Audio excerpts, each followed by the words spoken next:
നമസ്കാരം, കൊട്ടാരക്കര മീഡിയയിലേക്ക് സ്വാഗതം. പശ്ചിമ ബംഗാളിൽ ട്രെയിനുകൾ കൂട്ടിയിടിച്ചുണ്ടായ അപകടത്തിൽ മരണം 15ആയി.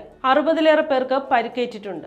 സിൽഡയിലേക്ക് പോവുകയായിരുന്ന കാഞ്ചൻജംഗ എക്സ്പ്രസ് തിങ്കളാഴ്ച രാവിലെ ന്യൂ ജൽപായ്ഗുരിക്ക് സമീപം ചരക്ക് ട്രെയിനുമായി കൂട്ടിയിടിച്ചാണ് അപകടമുണ്ടായത്. രാവിലെ 9 മണിയോടെയാണ് സംഭവം. രക്ഷാപ്രവർത്തനം പൂർത്തിയായതായി അധികൃതർ അറിയിച്ചു. അപകടത്തിൽ കാഞ്ചൻജംഗ എക്സ്പ്രസിന്റെ 2 കോച്ചുകൾ പാളം തെറ്റി.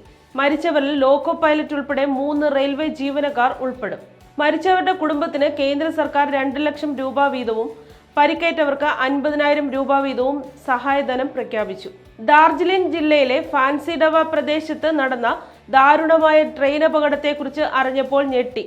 കൂടുതൽ വിശദാംശങ്ങൾക്കായി കാത്തിരിക്കുകയാണ്. DMSP, ഡോക്ടർമാർ, ആംബുലൻസുകൾ, ദുരന്ത നിവാരണ സംഘങ്ങൾ എന്നിവരെ രക്ഷാപ്രവർത്തനത്തിനായി സ്ഥലത്ത് എത്തിച്ചിട്ടുണ്ട്, മമത അറിയിച്ചു. പരിക്കേറ്റവരിൽ ഏതാനും പേരുടെ നില ഗുരുതരമാണ്.